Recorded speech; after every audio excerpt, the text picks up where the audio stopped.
Let's turn now to Chairman Bennie Thompson. He bullied. He betrayed his oath.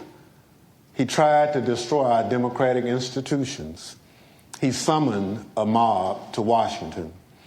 Afterward, on January 6th, when he knew that the assembled mob was heavily armed and angry, he commanded the mob to go to the Capitol, and he emphatically commanded the heavily armed mob to fight like hell.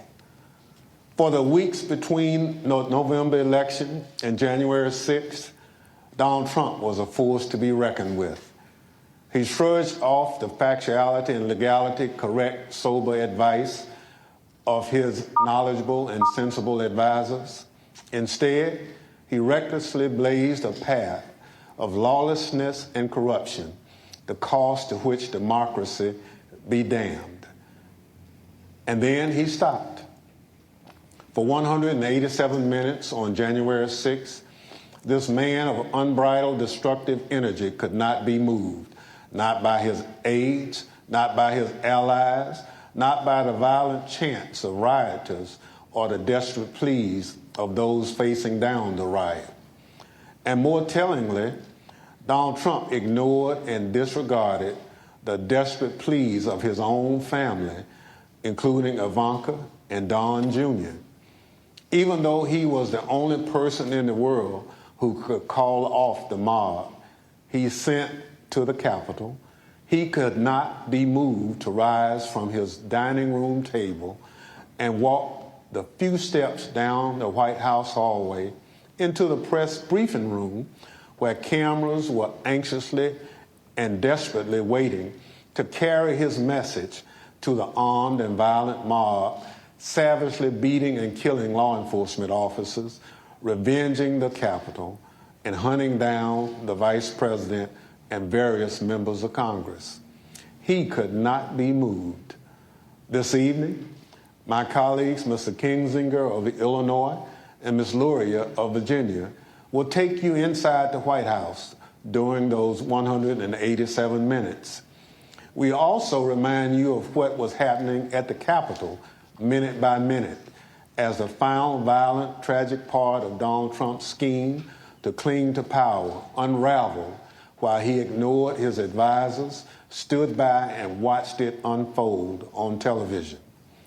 Let me offer a final thought about the Select Committee's work so far. As we've made clear throughout these hearings, our investigation goes forward. We continue to receive new information every day. We continue to hear from witnesses. We will reconvene in September to continue laying out our findings to the American people. But as that work goes forward, a number of facts are clear. There can be no doubt that there was a coordinated, multi-step effort to overturn an election overseen and directed by Donald Trump. There can be no doubt that he commanded a mob he knew was heavily armed, violent, and angry, to march on the Capitol to try to stop the peaceful transfer of power.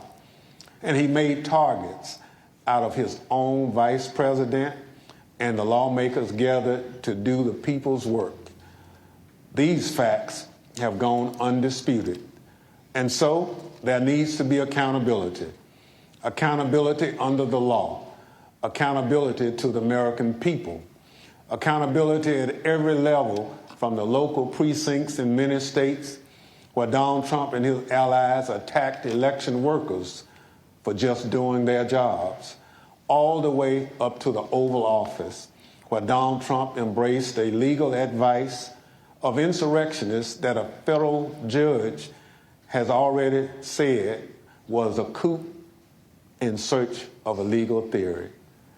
Our democracy withstood the attack on January 6th.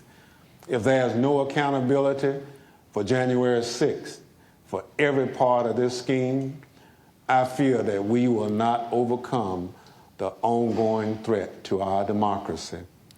There must be stiff consequences for those responsible.